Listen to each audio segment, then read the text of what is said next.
For whom is this promise given? కానీ మరి ఎవరి నిమిత్తము ఈ వాగ్దానం ఇవ్వబడింది? Here is the condition. కానీ ఇక్కడ ఒక షరతు ఉంది. For example, salvation.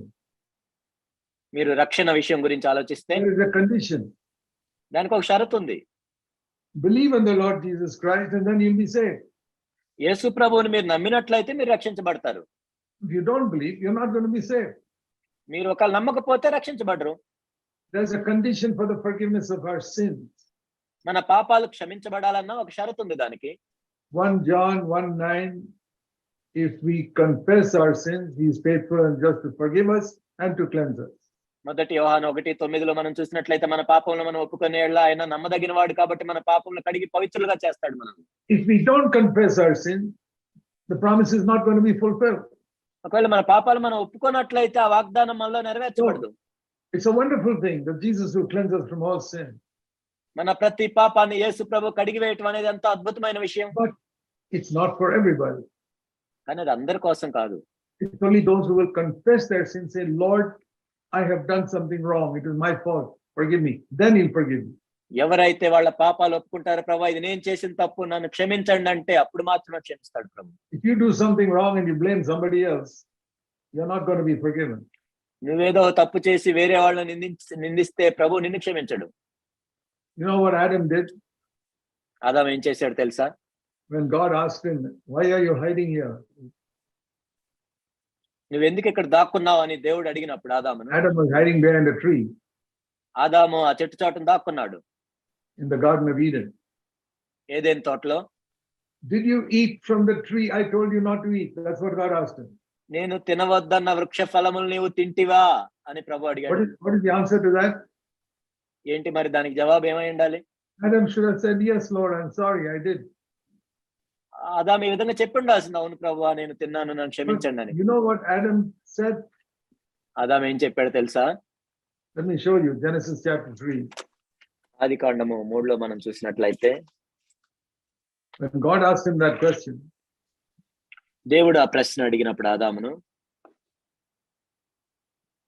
Genesis chapter 3, ఆదికాండం 3వ అధ్యాయం verse 11. 11వ వచనం. In the middle, have you eaten of the tree which I commanded you not to eat? నీవు తినకూడదని నేను నీకు ఆజ్ఞాపించిన వృక్ష ఫలములు తింటివా? What should Adam have said? ఆదాము ఏం చెప్పి ఉండాల్సింది? Yes, Lord, I'm sorry I did that. అవును ప్రభువా నేను ఆ విధంగా చేశాను, నా తప్పే. That's the truth. అది నిజం. But he didn't say that. కానీ ఆయన చెప్పలేదు ఆ విధంగా. He points his finger at the woman and says, that woman whom you gave me, she's the one who gave me something to eat. దానికి బదులుగా ఆదాము ఏం చేశాడంటే తన వేలు ఆ స్త్రీ వైపు చూపించి నీవు నాకు ఇచ్చిన ఈ స్త్రీ వల్లనే నేను తిన్నానని చెప్పాడు. He's blaming his wife. తన భార్య మీద నింద వేస్తున్నాడు. And not only blaming his wife, తన భార్య మీద నింద వేయటం మాత్రమే కాదు, blaming God, saying, verse 12, you gave me this woman. దేవుణ్ణి కూడా నిందిస్తున్నాడు. అసలు ఆ స్త్రీని ఇచ్చింది నువ్వే కదా. God pushed him out of the garden. అప్పుడు దేవుడు ఆ తోటలో నుంచి బయటికి పారద్రోలాడు ఆదాము. If you blame somebody else, you can't be forgiven. ఒకవేళ నువ్వు వేరే వాళ్ళని నిందించినట్లయితే నువ్వు క్షమించబడలేవు. And this attitude of Adam is a very common habit in all people, all human beings. ఈ ఆదాము యొక్క వైఖరి ఏమైందంటే ప్రతి ఒక్క మానవుల్లో కూడా వచ్చేసి ఇది మామూలుగా అయిపోయింది అందరికి. Always try to put the blame on somebody else. ఎవరో ఒకరిని నిందించటం. This woman, ఆ స్త్రీ, or this man, లేకపోతే ఆ వ్యక్తి, or this brother, or this sister. ఆ సహోదరుడు, ఈ సహోదరి. That started with Adam. అది ఆదాముతో ప్రారంభమైంది. That is the difference between Adam and Jesus. ఆదాముకి యేసుకి మధ్య ఉన్న తేడా అదే. Adam committed a sin by taking from that tree. ఆ వృక్ష ఫలము తిని ఆదాము పాపం చేశాడు. But he could not take the blame for his own sin. కానీ తాను చేసిన పాపానికి ఆయన ఆ నిందను తీసుకోలేకపోయాడు.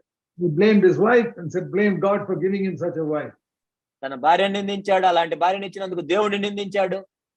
There are many husbands like that. అనేక మంది భర్తలు ఈ విధంగా ఉంటారు. who blame their wife. She's the one. The fault is hers. తన భార్యను నిందిస్తూ ఉంటారు. ఆమె వల్లే జరిగింది, ఆమె చేసింది ఇలా. And they say, oh God, why you gave me such a wife?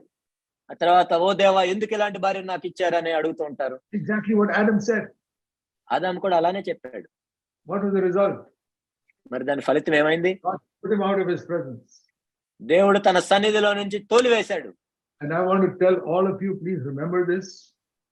మీ అందరికి నేను చెప్తున్నాను, దయచేసి దీన్ని గుర్తుంచుకోండి. As long as you blame somebody else, నువ్వు ఎవరినో నిందిస్తున్నంత కాలం you cannot be in God's presence. దేవుని సన్నిధిలో నువ్వు ఉండలేవు. Ask yourself, don't you have this tendency to blame somebody else when something goes wrong?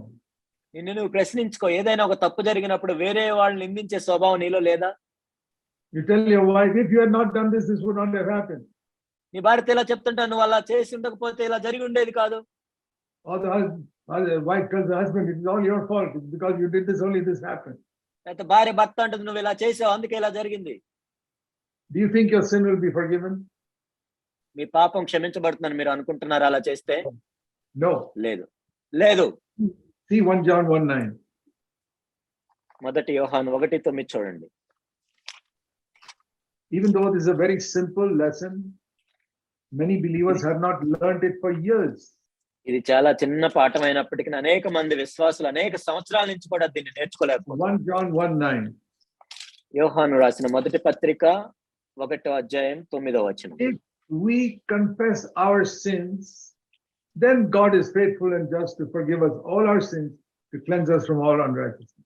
మన పాపములను మనం ఒప్పుకునే యెడల ఆయన నమ్మదగిన వాడు, నీతిమంతుడు గనుక ఆయన మన పాపములను క్షమించి సమస్త దుర్నీతి నుండి మనల్ని పవిత్రులుగా చేయను. So that means when we confess our sin, we are not blaming anybody else. కాబట్టి మన పాపాలని మనం ఒప్పుకుంటున్నప్పుడు వేరే వాళ్ళని మనం నిందించట్లేదు. That's the first thing I want to ask all of you. Please examine your heart. కాబట్టి మీ అందరినీ నేను అడిగే మొట్టమొదటి ప్రశ్న, మీ హృదయాలను పరీక్షించుకోండి. You have the habit of blaming somebody else. వేరే వాళ్ళని నిందించే స్వభావం, అలవాటు నీకుందా? Your wife, నీ భార్యను, or your husband, నీ భర్తను, or some other person, లేకపోతే ఇంకో వ్యక్తిను, or in the office somebody else, లేకపోతే ఆఫీసులో మరొక వ్యక్తిను, or some relative of yours. లేకపోతే నీ బంధువును. It's because of that person this happened. ఆ వ్యక్తి వల్లే ఇది జరిగింది. Well, that's what Adam said. ఆదాము కూడా అదే చెప్పాడు. So one of the first lessons we have to learn in the Christian life is, క్రైస్తవ జీవితంలో మనం నేర్చుకోవాల్సిన మొట్టమొదటి పాఠం ఏంటంటే, if something goes wrong in your life, take the blame yourself. నీ జీవితంలో ఏదైనా ఒక తప్పు జరిగినప్పుడు నింద నీ మీద వేసుకో. Lord, I did not obey you. ఓ దేవా, నేనే నీకు విధేయత చూపించలేదు. I did not listen to the voice of my conscience. నా మనస్సాక్షి చెప్పే స్వరాన్ని నేను వినలేదు. You see, when you're going to do something wrong, your conscience will tell you, don't do that. నువ్వేదైనా ఒక తప్పు చేయడానికి ప్రయత్నం చేస్తున్నప్పుడు నీ మనస్సాక్షి చెప్తుంది అలా చేయొద్దని, And you don't listen to it. కానీ దాని మాట నువ్వు వినవు, Then you sin. పాపం చేస్తావు. And okay, if you sin, at least take the blame after that. Lord, I'm sorry, I did not listen to my conscience. It is my fault. సరే, కనీసం పాపం చేసినాకైనా ఆ నింద నీ మీద వేసుకో. అవును ప్రభువా, నా తప్పే, ఇది నేనే చేశాను అని That is the condition. అది షరత్. అది Then God says, I'll forgive all your sins. అప్పుడు దేవుడు చెప్తున్నాడు, నీ పాపంలన్నిటిని నేను క్షమిస్తాను. I am sure that many believers imagine that their sins are forgiven. They are not forgiven. నేను అనుకుంటున్నా, అనేక మంది విశ్వాసం వాళ్ళ పాపాలు క్షమించబడ్డాయని వాళ్ళు అనుకుంటున్నారు, కానీ వాళ్ళ పాపాలు Because క్షమించబడలేదు. they're always blaming somebody else. ఎందుకంటే ఎప్పుడు కూడా వాళ్ళు వేరే వాళ్ళనే నిందిస్తుంటారు. I want to ask you, can you honestly say that you never blame anybody else? యథార్థంగా మిమ్మల్ని మీరు చెప్పండి, మీరు ఎవరిని నిందించలేదు ఎంతవరకు? That is why we have to start a new church where we teach people to take the blame themselves. అందుకే మేము కొత్త సంఘం ప్రారంభించి ఎవరైతే నిందలు వాళ్ళ మీద వేసుకుంటారో వాళ్ళతో ప్రారంభిస్తున్నాం.